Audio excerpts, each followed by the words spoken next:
Welcome to another edition of the Heavy Duty Parts Report. I'm your host, Jamie Irvin, and today we are live. As always with our live broadcast, if you would like to comment and participate in our conversation today, ask questions, we would love to have you. And if you do comment, we will be able to bring you into the broadcast just like this, and you can participate in today's conversation. So today we're going to talk about jackknifing trailers and the impact this has on society, the impact it has on fleets, and the impact it would have on parts. And we're going to talk about whether or not there's a solution and if machine learning or AI could play a role in solving this problem. It's going to be a really great conversation. And I want to just share with you a quote before we get started.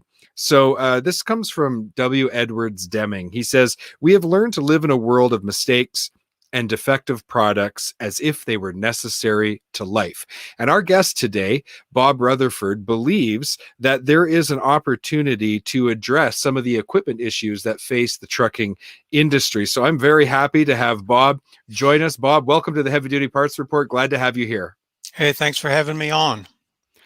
So, Bob, I'd like to kind of start off by just talking to you a little bit about this issue around jackknifing trailers. First of all, what's the impact of this problem? Like, why does it happen, and what's the fallout of that situation? Could you give us a couple examples? Well, I can give you an example that just happened this morning in California. The northbound lanes of the California 405 interstate are all blocked, have been blocked for 3 hours. The productivity of so many people not being able to get to work and just impact on society. Turns out the driver ran away from the scene, so he might have had something to do, and it was early morning. So that's one of the impacts. And the problem with jackknifing trucks and the feedback I've got, promoting that I was going to be on your show, is the truck drivers. It's like everyone has believed that there's only two causes of a truck jackknifing. It is either weather conditions or it's the driver. Nothing else seems to be on the driver's mind. In fact, I had several of them. I got another blog that you probably haven't seen yet about tire footprint management on the vehicles. And the problem is the drivers say a good driver can drive a truck under any conditions, no matter what condition the truck is in, whether it's got the proper tire footprint or not, it's got proper brake adjustment or not. A good driver will always never jackknife. So it's always a bad driver, and they really get bad when they hit slick conditions. Being on the equipment side and the parts side of the business, it's ridiculous. I mean, you put a guy in a vehicle that's destined to fail. In fact, Dr. Deming has some quotes about, management needs to manage, they need to lead. And if you set your employees up to fail and then you complain about them failing and blame it on them when you didn't have the proper tire footprint, you didn't have the proper brake adjustment, and the tractor and the trailer communication systems are out of sync. So instead of fixing that problem, they disable the communication link between the tractor and the trailer. In fact, there's a case in Texas right now where the trucking industry wants to say, you can't sue us, you got to sue the driver. Every problem's theirs. And the lawyers are countering that, saying, you put a driver in a truck that you've purposely disabled the braking system. There's a warning light to let the man know the ABS system's not working, and the mechanic pulls the fuse so the warning light doesn't work. I mean, we live in a complicated time with complicated vehicles, and this is where I think AI and machine learning is going to make tremendous improvements. And the main thing is give trucks the proper tire footprint. In fact, there's a trailer manufacturer, Hendrickson, that is very close. Bob, just before we get into the actual solution, I appreciate you kind of laying out all the complex issues that are really involved in this, because like you said, if you're just relying on drivers alone, well, first of all, people themselves change from one day to the next, right? I mean, if you have a bad night, you don't get a lot of sleep, you're not going to be as good of a driver, even if you're an excellent driver, than if you're well rested and ready to go. So there's variables there. There's like the increasing complexity of commercial equipment on trucks and trailers. There's so many variables there. So I do appreciate what you're saying about laying all the blame at the foot of the driver, or laying all the blame, at the feet of the fleets. Like, neither of those is a solution to this problem. And going into kind of the impact of jackknifing, whether it is because of driver error, because of road conditions, or because of equipment error, what kinds of costs does this create for the fleet themselves? Could you talk a little bit about that before we go into the solution? Well, the bigger cost is to society. When a truck jackknifes, like in California right now, thousands of people couldn't get to work on time. The driver survived. He was able to run away, but there's a load of merchandise. The trucking industry basically cuts a lot of corners to get the right freight to the right place on time. In fact, I've had people want me to sell products like aerodynamic devices, things like that. And if there's any possibility that could damage a tire, fall off the truck, cause some sort of a problem, the fleet's not interested, because they make their profit by delivering the right freight at the right place at the right time. And a jackknife trailer, if it was full of cargo, in fact, you've seen pigs on the highway, chickens, a lot of watermelons in Georgia one year. So there you go. So here's not to cut you off, but here's the deal about cost. Trucking companies, like your business, Jamie, you got cost, and the customer covers your cost. If you don't have income to cover the cost, you're out of business. So somewhere, some bean counter has calculated in, we're going to jackknife 5 times a year. We're going to lose these loads. We have to have insurance, or we have to stock money away. But no matter how poorly managed the fleet is, the customer's going to cover the cost, or the fleet goes out of business, which a lot of them have gone out of business recently. And right. So Deming that's driving up the cost of freight, which then is passed on to society. So this is a societal issue. Going back to the fleet though for a minute, when these jackknifes do occur, if it's not like a completely catastrophic accident, then there's got to be additional, like there's the downtime, there's the loss of that freight that they were charging for. There's the downtime. There's the expenses to repair the vehicle, which incurs additional repair costs and parts costs. So overall, this is something that it's costing everybody at every level, regardless of whether you're in the trucking industry or not. That's the impression I'm getting from what you're telling us. You're absolutely right. And as Dr. Deming would say, thanks for answering the question. Okay. Well, I just want to make sure I'm understanding it correctly, because if I can get it, then I know our great audience is getting it 100%. Yeah. So okay, so I think we've kind of set the stage as to why this is an issue. Let's now talk about the solutions. Now, you mentioned that Hendrickson is developing some technology, but you've also been involved in that. So first, let's talk a little bit about some of the technology you're seeing coming from companies like Hendrickson, and then we can talk about how you feel it needs to go one step further. So by all means, share that with us. Well, first of all, I don't know if this is going to work on video or not, but let's do a comparison of what the problem is. Okay, there's a credit card and a smartphone. Right. When a tire is overinflated, it's the size of the credit card where the rubber meets the road. When the tire is properly inflated, it's the size of the smartphone. And the trucking industry, because they never know what the maximum loads go. Well, let's put it this way. They always inflate tires for the maximum load, which means the tire's overinflated. But they're not always carrying maximum load. There's a big difference between a fully loaded 53-foot trailer and a partially loaded one.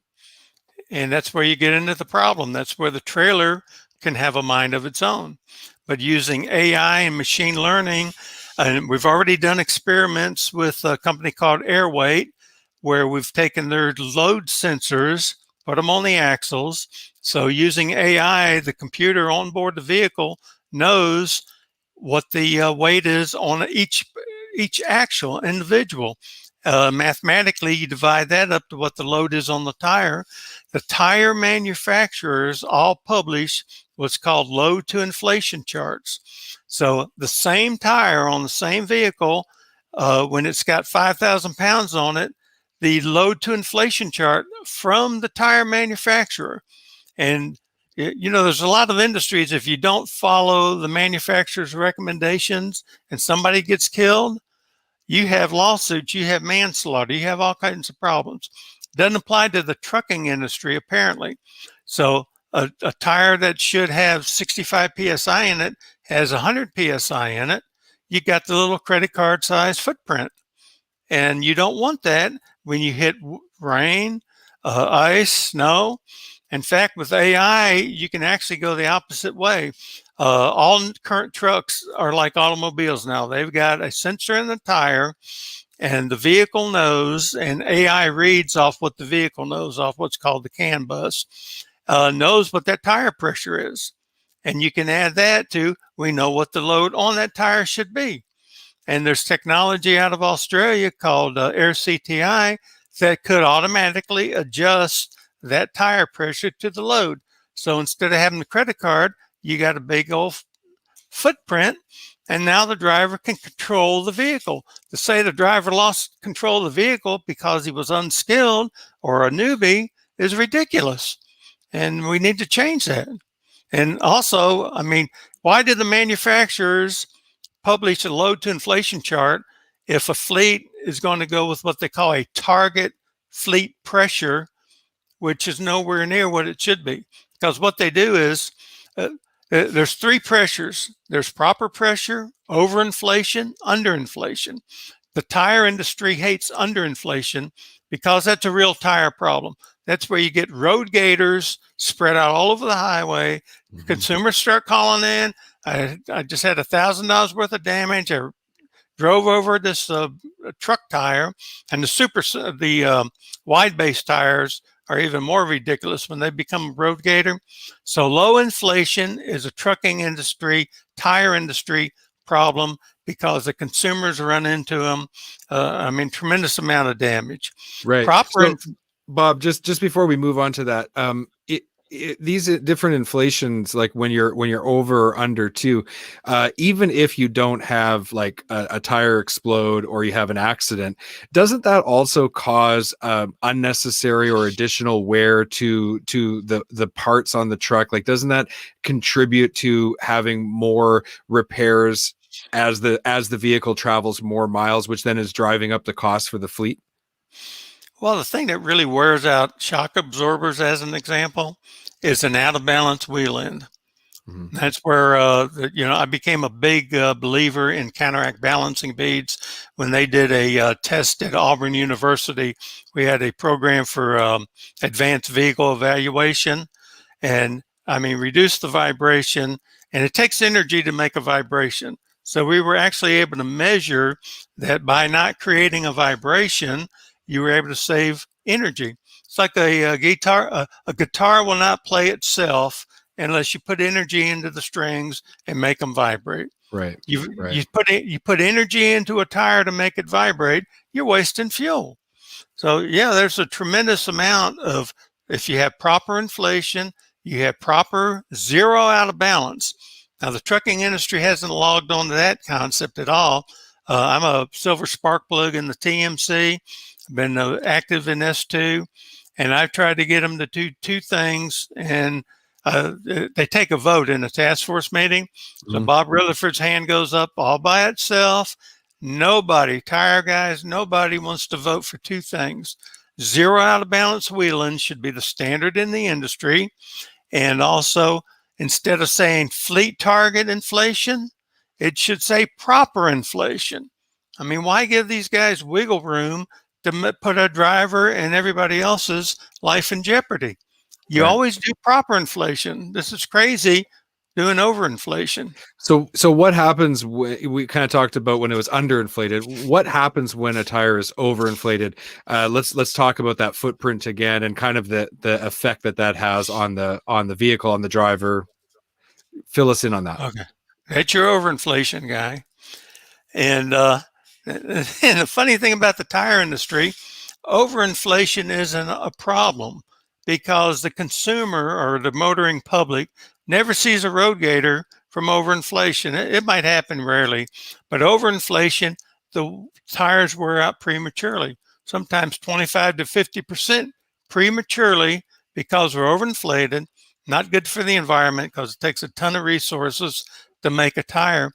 But here's the beautiful thing, Jamie. It's not a tire problem because they catch it in the shop. In fact, the tire guy who's got to make a sales quota of increase in sales by 15%, you think he's going to go to a fleet and say, hey, you're overinflating your tires. You're not getting the life out of them that you need. I want to lose, say, 25% in sales. Here's what you need to do. They don't do that. You talk about a parts guy want to cut his own throat, not make Oh quota. yeah, parts guys, they're the worst, right? You and I both been in it. They're the worst. They just want to sell parts. Well, So I've been in meetings. Go ahead. I've been in meetings where the bean counters were invited, and if you put this on, if you move the fan clutch solenoid from the engine to the firewall, it'll last twice as long. We won't sell as many solenoids, and when the solenoid fails, usually low air pressure is a problem with the clutch. So yeah, I've been in those meetings where what the hell? You're crazy. We'll sell fewer parts. Okay, so before we just alienate our entire audience, let's talk a little bit about the way to ensure that tires are properly inflated for their load. And since that's such a moving target and a dynamic situation, it's changing constantly. Temperature changes that, the amount of freight being pulled changes that. There's so many different factors. Obviously a human being could never monitor all of that in real time as they're driving down the highway. So this is where AI and machine learning comes in. And I'd love you wrote an article recently that kind of listed the steps that need to be taken and the technologies that need to be used to achieve this goal. So I'd like to hear a little bit about the solution. Well, what we have going on right now, and part of this is a research project at Auburn University's test track, is we've got vehicles equipped with an AI system provided by Tangerine, and that AI system can monitor the air pressure of the vehicle's tires. In fact, like I said, it's built in on the brand new vehicles. We also have done some experiments with air weight where we use their sensors on the suspension, and we have the capability of using the computer power to compare the load to the inflation and then do the calculation that is provided in the manufacturer's recommended guideline of load to inflation. And right now, we're going to be able to alert the driver that you have a big mismatch and make recommendations.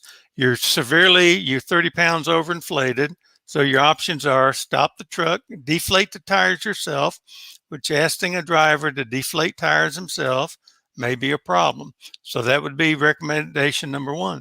Number two is the AI system is so sophisticated, tied in with GPS and mapping information. The system could say, you picked up a load, you're severely overinflated, go to the truck stop 2 miles away, get the pressure adjusted for $25, and then hit the road, and you're good to go. That is without having the Australian air CTI system to automatically take the commands from the AI system and automatically deflate the tires. And I see the industry, as the demographic of drivers change. In fact, I read an article the other day. They're recruiting women drivers to kind of shepherd along autonomous trucks. So, in fact, why would you build an autonomous truck without an autonomous tire pressure system? that would prevent them from jackknifing. I'm convinced of that. In fact, Elon Musk is convinced of it too, that his future truck, they don't need to jackknife because he's got perfect traction control. And what I'm trying to get AI to do on conventional trucks is also have better traction control.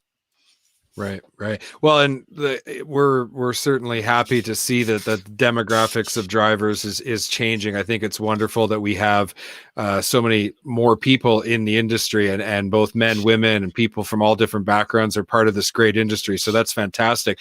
But at the end of the day, there's limitations with drivers. That have to be overcome, and I think there's a lot of fear in the industry about where we're headed with autonomous, but in a lot of ways I see these solutions, AI, machine learning, helping us to be able to process much more data in real time. And like you said, with the technology out of Australia that would actually inflate and deflate the tires automatically, I can see a lot of fleets pushing back and saying, we don't have the time to have drivers, pulling over. It's not necessary. Like, I get why the conventional wisdom on that would kind of push back. But if it's all autonomous and it's all automatic, even with a conventional truck with a human driver, this solves this problem. And like you said, it's going to help avoid a lot of downstream costs and actually help maintain uptime. You know what I'd like to see is, because I feel like it's almost a Ponzi scheme going on where they're raising. I saw one company raise $35 million for autonomous driving vehicles for development and getting them on the road. Of course, there's legal issues, and the government's going to get involved with regulations. But I would like every autonomous trucking company that thinks they can build an autonomous truck to build an autonomous tire management system that would do what we're just talking about, and put 100 of them on the road and see how flawlessly they work. If you can do that, you'd sell me on the concept that if you can manage a tire, you can manage the performance of an entire truck. But right now, I'm not convinced. And why you would build an autonomous truck without, tires are in the top 3 expenses of a truck. And a truck today, a good truck driver inspects the tires, not only for wear, but also for inflation. Nobody's ever told them, consider inflation to the load on the tire. It's always basically the maximum inflation. In fact, if you go and rent a truck today and say, okay, I got to run empty for 100 miles. I want you to lower the pressure to 75 PSI. So I'm safe and I'm not bounced around. And then when I get to my destination and get 40,000 pounds on it, have a service truck meet me there and air the tires up to 95 PSI. So I'll be safe and I won't burn up your tires where they'd be underinflated for the amount of load. Nobody will do it because it's against company policy. I see why though. Like I see why, if you have to do it manually like that and you have to incur those costs and there's potential lost time, they say, well, you know what, changing tires is a cost of doing business, and we've accounted for the 5 jackknifes a year we're going to do. And like, I see why they feel that way, but I think that as the technology improves and if it can become an automated system, then it would be crazy not to have that as on your vehicle to assist drivers, regardless of whether the drivers are human or eventually are autonomous. I agree with you 100%. Well, it's good. Absolutely. It's good that we're agreeing. I don't like having guests on that we don't agree. No, I'm just kidding. I actually like to be able to, one of the reasons I like being able to do this is just because it's great to see people's different perspectives. And I appreciate you coming on the show today and sharing yours and talking about this technology. It's not a subject that's ever been covered before in the Heavy Duty Parts Report. It certainly impacts heavy duty parts because, of course, as the complexity of vehicles increases, so does the complexity of identifying replacement parts and diagnosing failures and finding replacement parts to get those trucks back on the road. So it definitely impacts the heavy duty parts industry. Bob, thank you so much for coming on the show. I'll make sure that there's links in the show notes so that people can find you on LinkedIn. They can read that article and learn more. Hey, thanks a lot. All right. We'll talk to you later. Thank you so much for watching this edition of the Heavy Duty Parts Report. It was great to have you with us today. Next week, we're going to give you a behind-the-scenes look at what goes into making one of these episodes for our podcast, and we wanted to share that. So we're going to have our producer, Taryn Hohenson, join me, and we're going to give you some real insight into what goes into the production of one of our episodes. I hope you enjoy that. We'll see you next week. Enjoy your weekend. Bye-bye.